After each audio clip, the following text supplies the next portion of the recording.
सब कैंडल्स जला लेंगे, पानी की बोतल अपने पास रखेंगे और एक कॉपी और पेन अपने पास रखेंगे।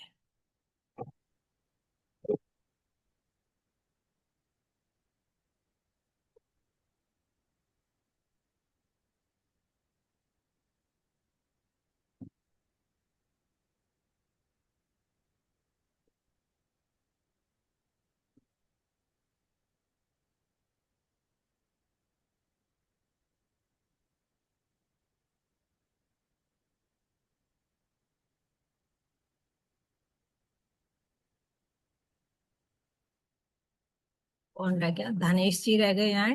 बस धनेश जी रह गए, है ना? अनिता जी भी आ गई।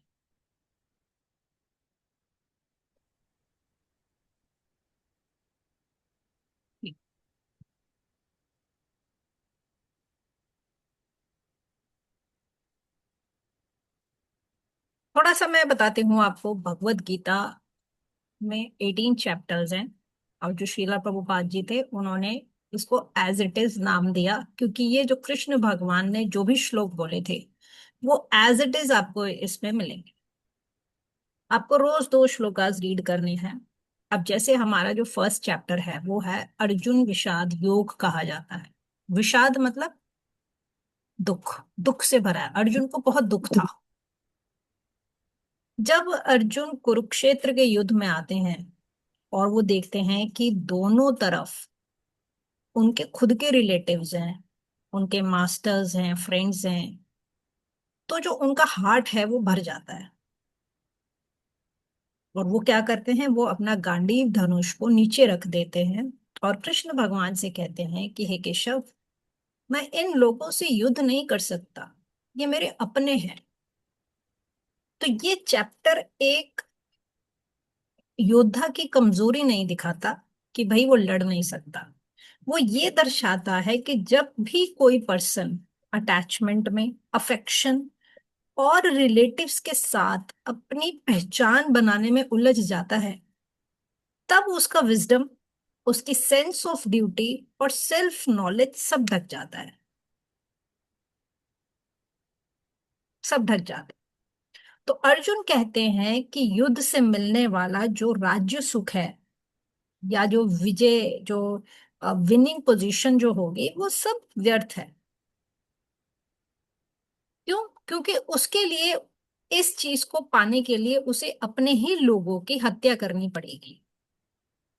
और ये वह स्थिति है जब धर्म और अधर्म का अंतर धुंधला हो जाता है और फिर अंदर से जो पर्सन होता है वो टूटना शुरू होता है। इसीलिए इस अध्याय में कृष्ण भगवान कुछ नहीं बोलते, वो सिर्फ अर्जुन को सुनते हैं। आप जब भगवत गीता का फर्स्ट चैप्टर पढ़ेंगे ना, तो आप देखेंगे कि इसमें कृष्ण भगवान कुछ नहीं बोलते, सिर्फ अर्जुन बोलते हैं। ठीक है।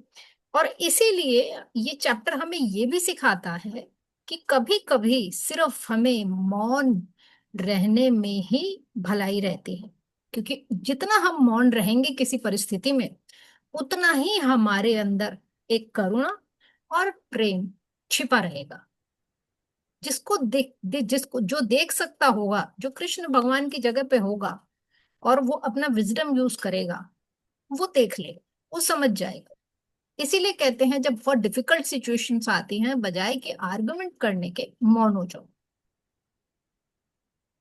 तो जो ये चैप्टर है भगवत गीता का पहला, ये एक ऐसी स्थिति को दिखाता है जहां अर्जुन अपनी रिस्पॉन्सिबिलिटीज और अपने रिश्ते के बीच में फंस जाता है। उसके मन में क्या आता है? उसके मन में आता है गिल्ट, उसके मन में आता है फियर, कंफ्यूजन और डीप इमोशनल ब्रेकडाउन।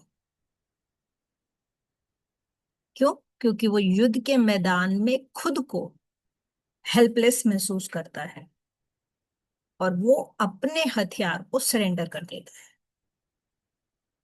इसीलिए ये चैप्टर हमें ये सिखाता है कि जीवन के मैदान में जब हम इमोशनली ब्रेकडाउन फील करते हैं, तब हमें अपनी इनर वॉइस को सुनना, अपने हायर सेल्फ से जुड़ना और अपने असली बात को समझना बहुत जरूरी होता है।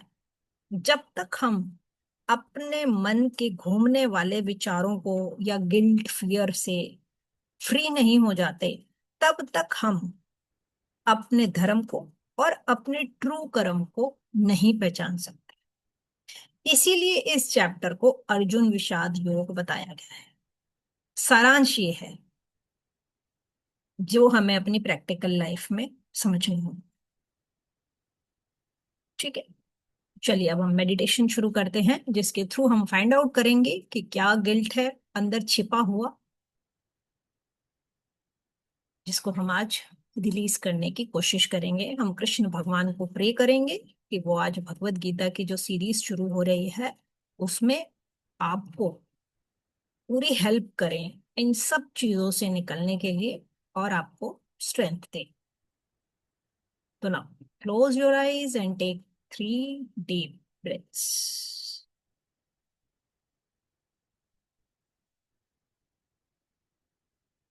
इनहेल।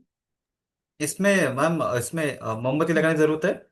हाँ, लगा कैंडल। लीजिए, नाइट का टाइम है, लगा लीजिए।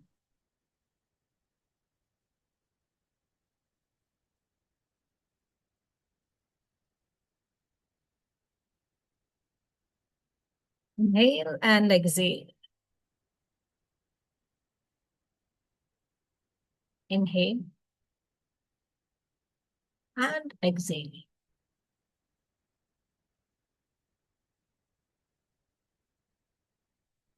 Inhale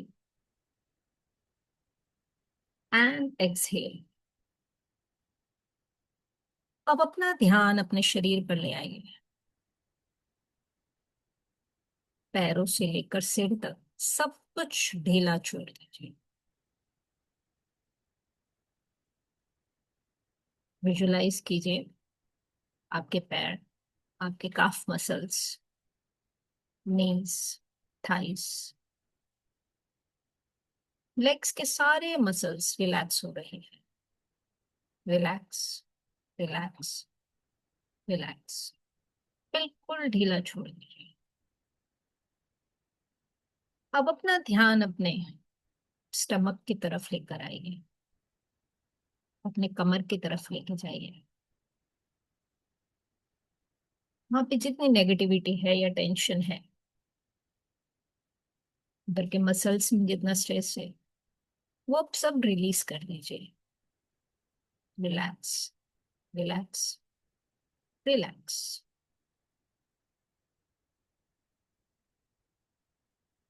अब अपना ध्यान अपने चेस्ट की तरफ लेके जाइए। आपके शोल्डर्स सब रिलैक्स हो रहे हैं, बिल्कुल ढीला, बिल्कुल शांत, सब कुछ रिलैक्स हो गया है। अब अपना ध्यान अपने नेक की तरफ लेके जाए, आपके थ्रोट पे, आपका माउथ, आपके चीक्स, आपका फोरहेड, सब टेंशन फ्री है। आपकी आईज के इर्द गिर्द के जितने मसल्स हैं वो सब रिलैक्स हो रहे हैं। Relax, relax, relax. आपका पूरा शरीर अब हल्का हो चुका है, ढीला हो चुका है। वो इतना हल्का हो चुका है कि वो हवा में तैरने के लिए तैयार। Lighter, lighter, lighter. अब विजुलाइज कीजिए कि आप एक शांत और सुंदर मैदान में हैं।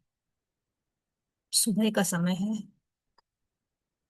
हल्के हल्के सूरज की रोशनी पड़ रही है। एक पवित्र ऑरा आपको घेर रहा है। एक डिवाइन लाइट, सुबह की जो डिवाइन लाइट है वो आपके ऑरे को पूरा घेर रही है।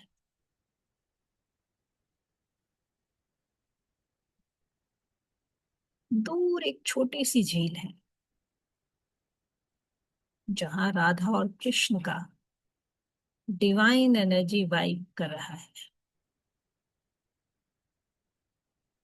विजुलाइज कीजिए, इस झील के पास राधा कृष्ण भगवान बैठे हुए हैं। सब कुछ शांत है।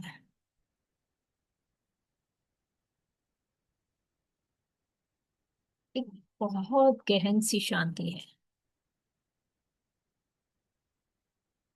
अब धीरे धीरे आप अपने मन के बैटलफील्ड में उतरते हैं। अपने मन के अंदर उतरिए। यहाँ पे आपके अपने कंफ्यूजन्स होंगे, गिल्ट, इमोशनल अटैचमेंट और फियर खड़े हैं। कुछ रिश्तों को लेके गिल्ट है, कुछ डिसीजंस को लेके डाउट है,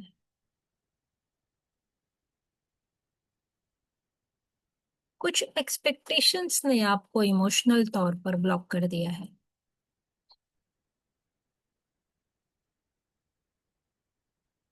आप अपने आप को अर्जुन के रूप में खड़ा हुआ देखें,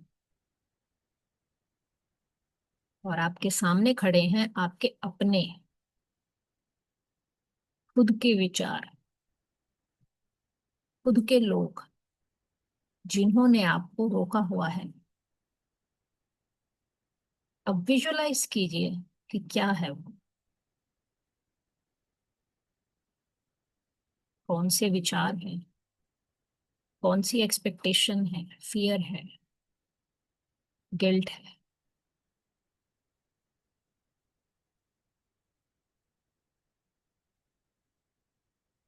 लेकिन ध्यान रखिए, कृष्ण आपके साथ है, आपके हृदय में बैठे हैं।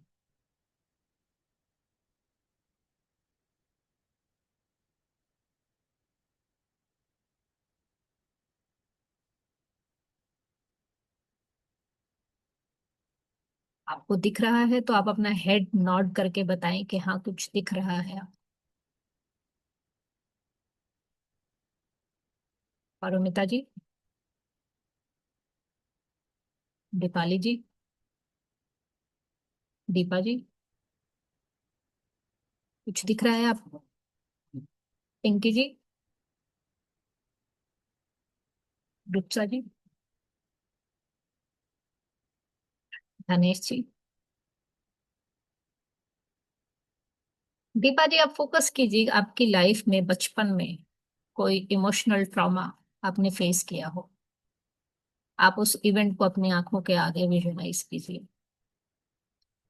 परमिता जी, आप भी अपने बचपन के किसी एक एपिसोड को, जिसने आपको बहुत हर्ट किया हो, कॉन्शियसली अनकॉन्शियसली, उस इवेंट को अपने आंखों के आगे विजुलाइज कीजिए अभी। जिन जिन को नहीं दिख रहा है वो बचपन में जाएंगे। उम्र कोई भी हो सकती है, इवेंट कोई भी हो सकता है।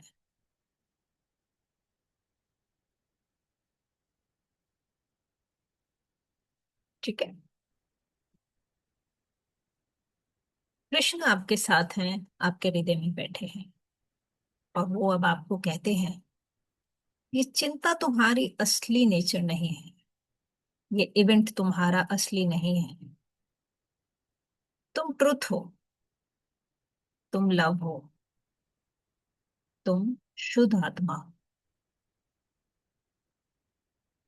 कृष्ण कहते हैं कि तुम खुद से भाग रहे हो, पर मैं तुम्हारे साथ हूं। इसलिए अपने कर्म से मत भाग, बस अपने मन को समर्पित कर दो मुझ में।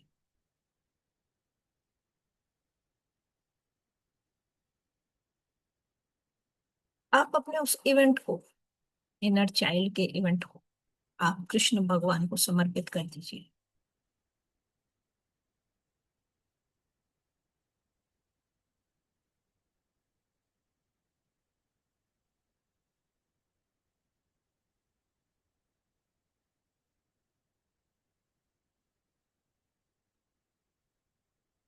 अब कृष्ण भगवान आपके अंतर मन से बात कर रहे हैं, और वो आपको एक मैसेज दे रहे हैं कि जब भी आप गिल्ट महसूस करें तो याद रहिए ये गिल्ट आपकी ग्रोथ का पहला स्टेप है।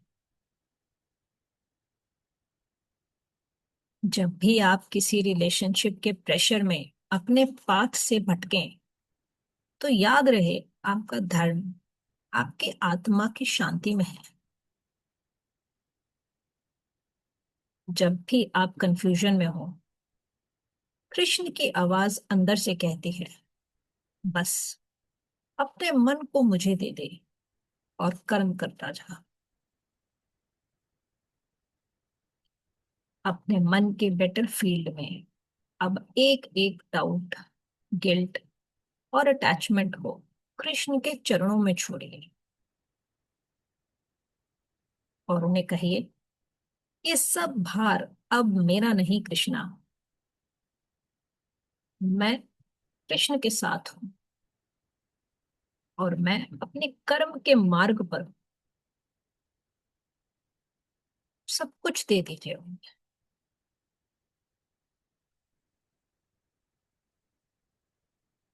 जब आप सरेंडर करें, तो विजुअलाइज कीजिए कि कृष्ण आपके सिर पर अपना हाथ रखते हैं और एक दिव्य रोशनी आपके हृदय में भर जाती है।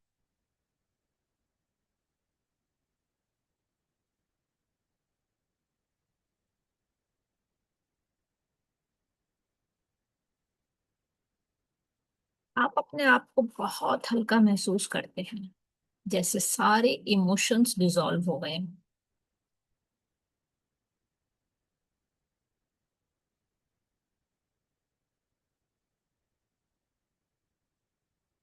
अब धीरे धीरे अपने शरीर की, अपनी बॉडी की सेंसेशन को महसूस कीजिए, क्योंकि अब हम वापस आएंगे। अपने हाथों को, अपने पैरों को, अपनी ब्रीदिंग को महसूस कीजिए।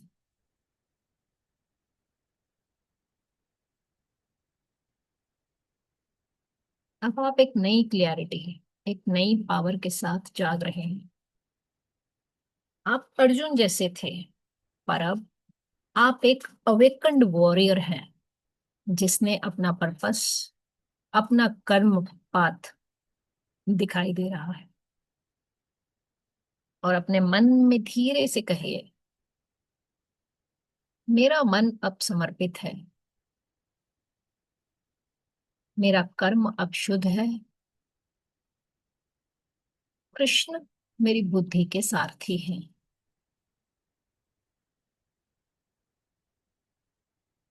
जब तैयार हो जाएं, तो अपने बॉडी में अवेकन होके अवेयरनेस लाके धीरे से स्ट्रेच कीजिए और धीरे धीरे आंखें खोलें और धन्यवाद दीजिए इस डिवाइन यात्रा को।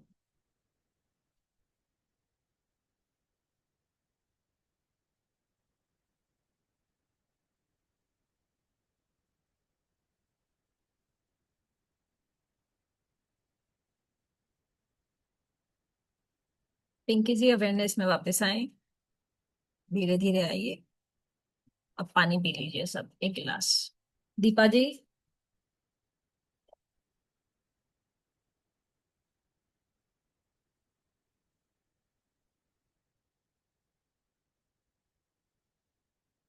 अब one by one hand raise करके बताएं। सबका, सबकी लाइफ में कुछ ना कुछ इवेंट्स आपके सामने आया हो। दीपा जी, आप अभी थोड़ा सा रिलैक्स कीजिए, मैं अभी आपसे बाद में बात करती हूँ। पानी पीजिए दीपा जी। यस रूपसा जी।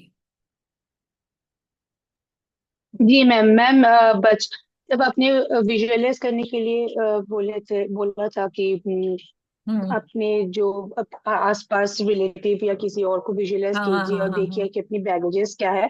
तो वो मुझे कुछ वो लोगों ने बोला नहीं। मैं सामने मेरे बेटे, मेरे हस्बैंड, मेरे मम्मी, मेरे पापा, मेरे इन लॉ सबको विजुअलाइज किया, लेकिन वो लोग बहुत नम थे। बस मेरे मेरे और देख रहे थे। तो मुझे ये रियलाइजेशन हुआ, depending energy actually they are, मतलब मेरे मम्मी पापा, बेटा, मेरे हस्बैंड, मेरे इन लॉज बहुत ज्यादा डिपेंडेंट है कोई भी सिचुएशन के लिए, चाहे वो ओके। घर का हो, या फिर संभालने का एक, मैं क्योंकि घर की बड़ी बहू हूँ, एक रिस्पॉन्सिबिलिटी आ जाता है सबके ऊपर, ये सारी चीज है। और जब कृष्ण भगवान आपने बोला कि चाइल्डहुड कुछ memories, yes I have actually. मतलब कुछ खराब खराब मतलब बहुत खराब नहीं है, लाइक एक टाइम था तो मेरे पापा का बहुत फिनेंशियल स्ट्रगल चल रहा था, तो I use to save a lot. मतलब मेरी ये एक टेंडेंसी है, मैं बहुत सेविंग्स करती हूँ, मुझे अच्छा लगता है, बचपन से करती थी, अभी भी थोड़ा थोड़ा करती हूँ, लेकिन निकल जाता है। तो मेरी मम्मी ने एक बार उसका शायद 100 का एक नोट, मतलब उसको चाहिए था, तो हम्म। उसने बोला था देने के लिए, मैं मुंह के ऊपर ना बोल दिया था, क्योंकि तभी वो, मैं I was in first year, तो मुझे वो ओके। मनी चाहिए था, तो वो मेमोरी, वो चीजें मुझे विजुअलाइज हुआ। हाँ, उसके बाद सब कुछ सॉल्व हो गया, लेकिन जब भी मैं मेमोरी में गई तो वो मेरे सामने आया था। That's good. तो आप एंड डिकोड कर जो पाए, कृष्ण चीजों को रिलीज किया। देखो, हाँ, हम्म। रिलीज किया। एंड कृष्ण भगवान ने, आपने जब बोले कि कान्हा जी, ऑफ कोर्स मेरे गोपाल तो आ गए थे मेरे पास, जब मैं कॉन्शियसनेस में आ रही थी, मेरे बच्चे आ गए थे इनफैक्ट। उसने मुझे वो मोर पंख भी दिया। अच्छा। जब आप बोल रहे थे ना कि आप सुनो कि वो क्या बोलना चाह रहा है, तो आई विजुअलाइज कि वो अपने पंख से लिख रहा है मेरे लिए हम्म कुछ, हम्म हम्म और हम्म वो हम्म पंख मुझे दे रहा है। ओह, बहुत अच्छा एक्सपीरियंस था। That's good. बहुत बढ़िया। इनफैक्ट ब- आज सुबह मैं वो मोर पंख का सेट है ना, मैं वो खरीदने के बारे में सोच भी रही थी, मैंने ऑर्डर भी दिया था सुबह। वो भाई गया। बहुत बढ़िया, बहुत अच्छा रूप सजे। That's good. Yes thank you. Paromita ji, welcome. Hmm हाँ मैम, मुझे तो कुछ दिखाई नहीं दे रहा था कुछ, हम्म ऐसा कुछ कहानी नहीं दिख रहा था। फिर मैं सरेंडर कर रही थी, मुझे जाने अनजाने में अगर मैंने किसी का दिल दुखाया है तो मैं आपको सरेंडर करती हूँ, मुझे माफ, मतलब आई अपोलोजाइज दिल से, ऐसे हम्म बोल ही रही थी। आपने बोला बचपन में जाओ, फिर मैं बचपन में गई। मैं बहुत शांत रहने वाली बच्चों में से हूँ। हम्म बचपन में मुझे किधर भी बिठा दिया तो मैं बैठी रहती थी, उठा दिया तो उठ जाओगी, ऐसी थी, मतलब बिल्कुल शांत थी। मेरे पापा मुझे बोलते थे मेरी बेटी ने आज तक कुछ भी तोड़ा नहीं। हम्म जब मुझे एक बार फीवर हुआ था तो मेरे हाथ से थर्मोमीटर गिर गया था, ऐसे करते करते, तब तो डिजिटल थर्मोमीटर नहीं था तो गिर गया था।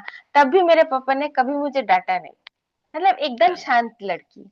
तो हम्म। मैंने किसी का दिल मतलब दुखाने का कुछ भी याद नहीं आ रहा था, मैंने कुछ किया तो भी मुझे माफ कर दो, ऐसे मैं बोल रही ओके। थी। फिर आपने बोला कि अभी मैं, अब देखो आपको आशीर्वाद देंगे, उससे पहले मुझे वो वही विश्व रूप दिखा और मुझे लोटस वेरी गुड। मिला और आशीर्वाद भी मिली। अच्छा गुड। लगा, बहुत अच्छा। Good. Thank you ma'am. Welcome. Yes Deepali ji. बहुत बड़े खड़े हो जाते हैं मैम। बड़े खड़े हो जाते हैं मतलब? मतलब बहुत ऊंचे से है, मतलब बहुत हाँ, वो तो है बड़े से ही। दिखते हैं। तो है ही, बड़े ही हैं वो। हम तो कुछ भी नहीं हाँ है। कुछ भी नहीं है। हाँ। यस अच्छा दीपाली था। जी। हाँ मैम, मुझे भी रूप सर जी जैसे ही हुआ कि जैसे जैसे आपने कहा कि फैमिली और ये तो जो तो सब दिखे, मतलब कहीं ना कहीं वो ब्लॉकेज लाइफ में आए हैं, अब वो हम्म। फैमिली हो या कोई भी हो। और ऐसी सिचुएशन तो नहीं आई, क्योंकि आज का दिन थोड़ा सा मेरा कंफ्यूजन वाला था, थोड़ा मैं अच्छा। परेशान थी। ओके। तो उससे रिलेटेड जरूर मैसेज मुझे आया हम्म। कि एनालाइज मत करो अभी कि सही या गलत हो रहा है या कंफ्यूजन हो रहा है। गो विद द फ्लो, सीखते गो जाओ, विद। सीखते हम्म। जाओ। हाँ, फेलियर फेलियर मिले कोई बात नहीं, फेलियर से भी तुम सीखोगे, मतलब कुछ मैसेज है जो तुम्हें बाद में आगे जाके पता चलेगा। तो वो सरेंडर टू प्रैक्टिस, यही आया। और एक और चीज आई कि आज हमारा थोड़ा दूसरा मॉड्यूल लेके प्रैक्टिस था, तो जो स्क्रिप्ट दी थी सामने वाले ने वो स्क्रिप्ट मिस किया था, मेरा भी ब्लॉकेज था। और सामने वाले ने स्क्रिप्ट भी फॉलो नहीं की थी, बट मैं उनको ओपनली नहीं बोल पाई कि आपने वो स्क्रिप्ट ढंग से नहीं रीड किया, वहीं हाँ पे भी हाँ वो आया। हाँ। तो ये मैसेज भी आया कि सामने हर बार आपकी गलती आप एक्सेप्ट करते हो, पर सामने वाला अगर गलत स्टेप्स कर रहा है तो आप हेजिटेट मत करो बोलने के लिए। ऑब्वियसली, तो मैं क्योंकि वो वो चीज, हाँ अभी मैंने वो, प्रैक्टिस मोड अगर होगा तो फिर वो बाद में जाके जब वो प्रैक्टिशनर बनेंगे फिर हाँ दूसरों के लिए प्रॉब्लमेटिक हो सकता है ना। हाँ, और क्या था कि मैं बहुत जल्दी ट्रांस में से मुझे बैक ले लिया था, तो मुझे हेडेक भी हो रहा था। तो मुझे फिर आपने अभी प्रॉपरली लेकर आया, तो अब मुझे बेटर फील हो रहा है, बॉडी इज ऑल्सो रिलैक्स। ये स्क्रिप्ट एक तो ऐसी चीज होती है, ये चले तो जाते हैं लेकिन वापस लाना, अवेयरनेस में लाना इज मोस्ट इम्पोर्टेंट, क्योंकि हाँ उसमें मतलब मैम, वो प्रैक्टिस सेशन में स्क्रिप्ट फॉलो उन्होंने प्रॉपर नहीं की, तो सिचुएशन ऐसी हो गई तो वो हैंडल नहीं कर पाए। हाँ, हैंडल वो नहीं कर पाए। डायरेक्टली बहुत फास्ट लेके आए। अब हाँ सामने वाला थेरेपिस्ट अगर फास्ट बोलेगा तो हम कितना भी स्लो करें, इंस्टेंटली आपका हाँ, माइंड अवेक हो जाता है। तो ट्रू, मतलब ये वेरी ट्रू। मेडिटेशन आज आज के जो मुझे अंदर के कंफ्यूजन जो हो रहे थे, जिससे मैं एक दो नहीं, अभी घंटे में आप पूरा इसको एनालाइज। 1 वीक तक कंप्लीट कीजिएगा, हमारी नेक्स्ट क्लास तक ना। आप रोज ओके। कीजिएगा, आपको रोज कुछ ना कुछ दिखेगा। मे बी अच्छा। आपको ऐसा भी हो सकता है कि आपको लगेगा कि यार ये मेरी लाइफ में तो हुआ नहीं, मैं तो नहीं हूँ, लेकिन वो जरूरी नहीं है। आपकी वो ग्रीफ या कंफ्यूजन या कोई भी कॉन्फ्लिक्ट इस लाइफ से रिलेटेड हो सकता है वो आपका पास्ट भी आपको सामने आ जाए, क्योंकि आपके अच्छा वाइब्रेशंस हाई अच्छा हो अच्छा। चुकी हैं सबकी। हो सकता है ओके चेहरा ओके। बदला हुआ हो सकता है हाँ एनर्जी हाँ फॉर्म हाँ। में आपको कुछ फील हो। Make it, okay. उसको ठीक है। रिलीज कीजिएगा फिर। Thank you ma'am so much. Welcome. Yes Anita ji. Ma'am, firstly मैं, जैसे मैंने आपको बताया था, मैं जाप करती हूँ, मैं शिव जी का जाप करती हूँ काफी टाइम हम्म। से। और एक पॉडकास्ट में मैंने सुना था कि जब शिव जी आपसे एक हद के बाद खुश हो जाते तो वो आपको हम्म, कृष्ण की तरफ पुश मोड़ते कर हैं। देते। भेज देते हैं। तो मेरे साथ पिछले एक हफ्ते से ऐसा हो रहा है कि कहीं ना कहीं मैं कुछ करने जा रही हूँ, कृष्ण जी का ही सामने आ रहा है।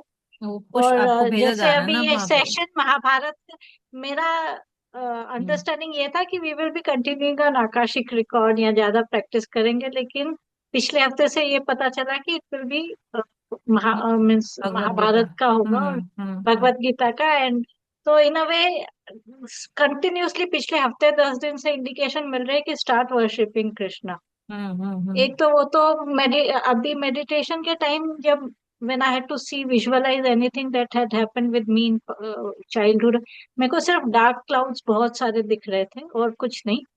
अभी बट मेडिटेशन कृष्ण में। जी, हाँ, ओके, और ठीक है। कृष्ण जी और राधा जी के चरण दिखे मुझे, चेहरा नहीं, बट कृष्ण जी के इतनी खूबसूरत चेहरे, मतलब किसी फोटो में, किसी विजुअल में कहीं पे भी नहीं देखा होगा इतने मीन्स सावले ब्यूटीफुल कृष्ण जी दिखे ना। Very good. और दर्शन हो गए बांसुरी आज दिखी। आपको, आज आप बुला जी लिया मैम। ना उन्होंने कि हाँ चल अब इधर चल। तेरी वो हो गई, अब शिव जी ने आगे बढ़ा दिया। अब चलो, congrats. Thank you ma'am. Thank you so much. Welcome. Yes Deepa ji, आप बोल पाएंगे अभी? I'll try it. या Actually, सबसे I पहले just जब बताओ, आपने आज अंधेरा जो आ रहा था वो चला गया? पता नहीं मैम, जब eventually जब मैं Krishna just told me I understand why you did what you did, so hmm it's okay. तो मतलब मुझे एक हम्म। ऐसी कोई फीलिंग नहीं, बाकी तो I was too overwhelmed। अभी भी मुझसे बहुत वो मुश्किल से बात कर रही हूँ मैं। शुरू बट होते आई ही आप। जस्ट, हम्म हाँ, आई कुड नॉट कंट्रोल, मतलब मैं हम्म इसीलिए आपने बोला मैं पूरा एक हफ्ता करूंगी, maybe then I will be able to concentrate मोर।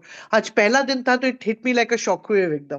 तो हम्म। आई कुडंट, समझ में नहीं आ रहा था कि मैं कहाँ कॉन्सेंट्रेट करूं करके। ठीक बट है। What I am trying to say is कि जैसे आज मैंने सिर्फ अपना फर्स्ट से 15-16 years of my life I just visualise that, मैं उसके बियॉन्ड नहीं गई। When I was a young girl, मैं अपने मम्मी पापा की इकलौती बेटी हूँ।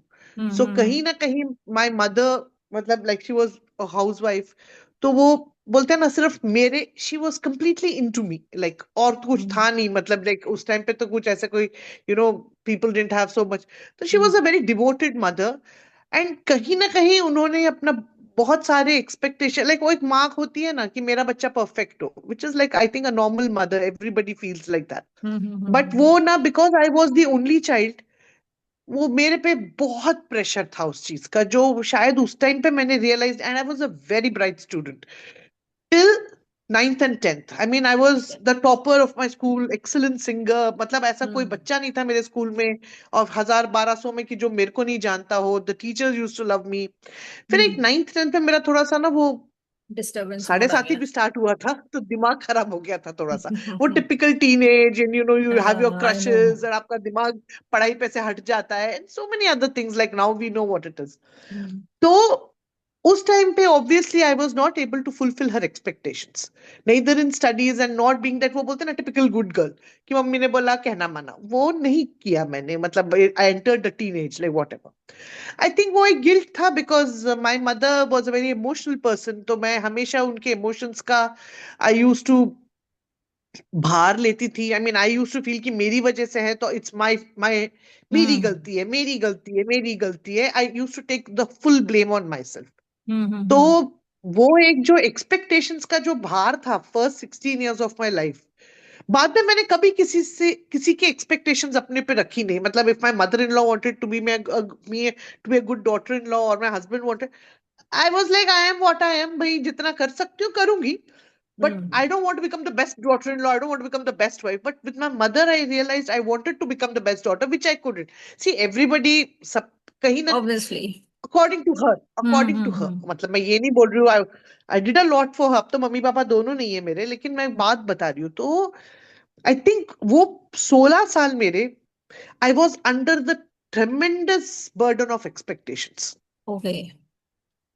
तो वो मैंने स्टोर हुआ सिर्फ है वो आपके सोलह बॉडी में। साल वो डिपेंडेंसी सोलह में साल ही बहुत मैंने सारी चीजें विजुअलाइज आ किया. जाती है ना। कंट्रोलिंग भी तो आता हाँ, है डिपेंडेंसी में। फिर कहीं आप ना कहीं, अपनी मतलब सारी आपको चीजों यू को आर, दबाते चले हाँ, जाते हो, आप मैं सप्रेस आई करते वॉज चले जाते हो। Always evaluating my self. अब जो मैंने किया वो हाँ मेरी मम्मी को बुरा तो नहीं लगेगा वो. हाँ हाँ। I didn't realise that. वो मैं बोली ना उस दिन हम्म। दीपाली से मेरी थोड़ी बात हुई, एंड इट जस्ट, मैं बोली भी दीपाली को, मैंने कहा पता नहीं अभी मुझे सडनली मेरा बचपन याद आया. एंड हाँ वो जनरली क्योंकि आई वो हैड अ गुड बचपन, हुआ क्या इकलौती कि बेटी थी. आप इतनी टाइम से मेडिटेशंस कर रहे हो ना, वो जो सारी चीजें थी ना वो उभर के ऊपर आ गई। नाउ इट हाँ, स्टार्ट्स हाँ. फ्लोइंग। ये जो आपको And टीयर्स now it आ रहे starts. हैं दीपाली से बात करते ही हाँ, आप फ्लो होना शुरू हो गए, वो सटल पे आ गए। हाँ, क्योंकि हाँ. उस तो स्टेज अभी पे आई आना थिंक इट विल जरूरी था। Take me more time. अभी मेरे को, कोई अभी आई बात एम नहीं, not let it yet flow, fully वो हील्ड. बहुत पुराना अभी भी है। बहुत रोना आ रहा है. या, let it so cry. Ma'am, अभी मैं अपने आप को कैसे हील करूं फिर? अभी आप हील नहीं करो।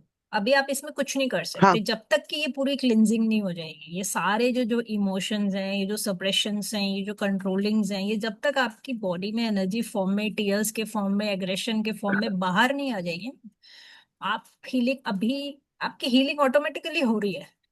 ये है ही healing. Okay, it's a part of a healing. और ये मेजर हीलिंग ओके, होती है।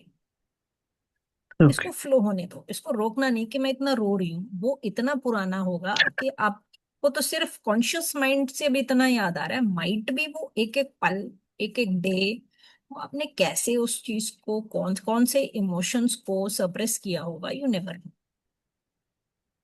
ठीक है। सो बाय गॉड ग्रेस आप इस सटल स्टेज पे आ चुके हो कि अब ये निकल रहे हैं बाहर। अब आप धीरे धीरे लाइटर होना शुरू हो जाओगे। नो नीड टू वरी, आपकी हीलिंग ऑटोमेटिकली हो रही है। ठीक है। मेडिटेशंस को आप रोज आप करना, और इसको दिन में एक ही बार करना। अभी ऑलरेडी आपकी हीलिंग हो ओके, रही है, जब भी आपको ओके. कंफर्टेबल लगे।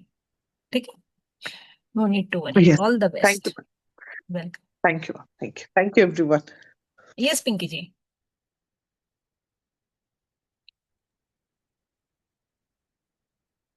मैम मैं तो स्टार्टिंग में उतना कुछ नहीं लगा, आप जो बोले बचपन में जाना है हम्म तो एकदम बचपन में जब मैं 4 साल की थी तभी की सारी यादें धुंधली हो चुकी है, मतलब मुझे कुछ भी याद हम्म। नहीं है। बट एक इंसिडेंट ऐसा हुआ था जो मेरे दिमाग में तब से लेके अभी तक बैठा हुआ है। ओके। सो वो हाँ, तो बोलते हैं ना, एकदम छोटे बच्चे के दिमाग में क्या ही मतलब उतनी कुछ। हम्म। आई डोंट थिंक मैं 4 साल की भी थी, शायद 3 साल की रहूंगी। एग्जैक्टली मुझे याद नहीं, बट स्कूल नहीं जाती थी तो 3-4 साल की रहूंगी। ठीक है। तो स्कूलिंग स्टार्ट नहीं हुआ था। तभी एक इंसिडेंट हुआ था, लाइक मेरे जो डैड थे, वो मेरे मॉम को बहुत बुरी तरह से मार रहे थे, पेट के ऊपर बैठ के गला दबा के उनको मार रहे थे। अच्छा। तो वो इंसिडेंट अभी भी मेरे दिमाग में है, और वो जो डर बैठा था, वो डर क्लियर। मतलब कहीं ना कहीं वो है। मतलब अभी भी मुझे, अगर बोले बंगाली लड़का है तो मुझे नहीं शादी करनी बंगाली लड़के से। ओके। वो शराब पीता फियर है, नहीं करनी है। नहीं सिगरेट करनी है। सिगरेट पीता है, नहीं करनी है। ऐसे लड़के से मुझे शादी नहीं करनी है। हम्म। गाली गलौज देता है, मुझे नहीं करनी शादी ऐसे लड़के से। मुझे नहीं हाँ, चाहिए ऐसा तो लड़का। वो चीज ने, वो इवेंट ने क्योंकि जो देखा, वो माइंड ने बहुत सारी चीजों की एक बाउंड्री बना ली। इट वॉज सो स्केरी, क्योंकि मैं मतलब मैं क्या करूं मुझे समझ में नहीं आता। मेरी मम्मी ने चिल्ला के बोला कि मौसी को बोला, मेरी मौसी गांव से आई हुई थी वेकेशन में, 10th के बाद उनका वेकेशन था। तो she was in the bathroom, तो मैं उनको बुलाने के लिए गई कि मेरी मम्मी मर जाएगी, तुम जल्दी बाहर आओ। तो मौसी हम्म। नहा रही थी, तो उन्होंने टॉवल लपेट के पेटीकोट पहन के वो बाहर आई, और मेरे पापा को ऐसा मेरे सामने ही उनको खींचा, लाफा ठीक है। मारा खींच के। हम्म। तो वो भी एक इंसिडेंट था। तो ये जो पूरा एपिसोड है ना, वो मेरे दिमाग में बैठ गया है, वो निकलने का नाम नहीं। तो आई सरेंडर टुडे कि मतलब अ, हम्म। अगर निकल सके तो बाय गॉड ग्रेस, क्योंकि एक फियर है। इट्स अ ये फियर। इट्स अ फियर ना। आप इसी वाले इवेंट को, क्योंकि ये बचपन से और बहुत सारी चीजें इसने बना ली होंगी, बुन ली होंगे दिमाग में, तो आप ये एक हफ्ते तक इसी इवेंट पे प्रैक्टिस करो, इसी इवेंट को सरेंडर करो। जो विजुअलाइजेशन करोगे ना, एक स्पेसिफिक इवेंट, वो इसी इवेंट को करके आप करो फॉर वीक, रोज। फिर आप, जब हम नेक्स्ट क्लास होगी, फिर आप मुझे बताना कि आपको वो कितना दिख रहा है। नहीं, इवेंट तो पूरा दिखता है मैम, पूरा छपा अभी हुआ नहीं, है। एक हफ्ते के बाद, सरेंडर करने के अच्छा। बाद आपको कुछ ना कुछ फीलिंग जरूर आएगी। ठीक है, तो नेक्स्ट क्लास में आप मुझे बताना, और इसी इवेंट पे प्रैक्टिस करना रिलीज करने की। हाँ। यस दानेश जी, इसमें सिर्फ 3 मिनट बचे हैं अभी, फिर मीटिंग बंद हो जाएगी। हाँ। मैम, मेरा जो एक बचपन का इवेंट था, मैंने अपने लास्ट इसमें भी बताया था आपको। हम्म। जो एक कौवे को वो पत्थर खिला दिया था, कौवे के बच्चे को। वो अच्छा अच्छा। वो अभी तक आई थिंक हील नहीं हुआ है, क्योंकि ओके। मैं भी एक्चुअली मैं सिक्स्थ वगैरह में रहूंगा, लेकिन अभी भी आई थिंक वो हील नहीं हुआ है। तो समवेयर स्टक हो गया है। हम्म। सेकंड वो मेरे मदर का है। तो अच्छा। समवेयर इतना नहीं आज फोकस कर पाया था मैं। So I will do practice more on that. और जो अपने लोग थे, मुझे दो ही दिख रहे थे, मेरी बेटी और मेरी वाइफ। ज्यादा कोरिलेट नहीं कर पाया मैं। So I will hmm. Keep practising. अभी हम्म। ज्यादा तो नहीं, ठीक कितने है, एक कोई आध बात मिनट नहीं। बचा रहेगा। नहीं नहीं, कोई बात नहीं, आप प्रैक्टिस कीजिए। और जो इवेंट है जो अभी तक रिलीज नहीं हुआ है, आप उसी इवेंट पे प्रैक्टिस कीजिए 1 वीक। जितना प्रैक्टिस क्योंकि करेंगे हाँ, उतनी रिलीजिंग होगी उसकी। हाँ, हो क्योंकि वो सकता है छोटा कि सा उस बच्चा था। इवेंट से रिलेटेड वो उसने एक इतनी बड़ी एनर्जी बन गई है कि उसको निकलने में थोड़ा टाइम लगता है। मैं आपको और पिंकी जी को इसलिए कह रही हूँ क्योंकि ये इवेंट कुछ ऐसे हैं जो हमारे माइंड पे कुछ इम्प्रेशंस छोड़ जाते हैं in the form of energies, और ये स्टोर हो जाती है। ठीक है। अब जब ये स्टोर हो जाती है, इनको निकलना बहुत जरूरी होता है। ये किसी न किसी फॉर्म में निकलते हैं। ये इमोशंस होते हैं, ये सप्रेशंस होते हैं, ये फीलिंग्स होती हैं, ये बहुत कुछ होता है जो स्टोर्ड होते हैं। और ये एक at a certain point of time ये एग्रीवेट हो जाते हैं, सडन होते हैं। ये as a we are human beings, हमारी बॉडी हमेशा चेंज होती है, हमारा मेंटल लेवल हमेशा चेंज होगा। जैसे ही हमारी बॉडी में कुछ चेंजेस होंगे, कुछ इमोशंस आप देखना बहुत पुराने उठ के एक्टिवेट हो जाएंगे, और वो डिस्टर्ब कर देंगे पूरे माइंड को। या फिर जब हम बुखार होता है, बहुत तेज हमारा बुखार होता है, या बहुत तबीयत खराब होती है, तब भी हमारा माइंड जो होता है वो अनस्टेबल होता है, और पता नहीं कौन कौन सी चीजें दिमाग में आ जाती हैं उठ के। वो इसीलिए आती है क्योंकि वो अंदर ही स्टोर होती है, उनको रिलीज करना होता है। तो जितनी प्रैक्टिस करोगे, उतना वो सटल स्टेज पे आएगी और वो रिलीज होगी। इसमें सिर्फ प्रैक्टिस करनी होती है हमें।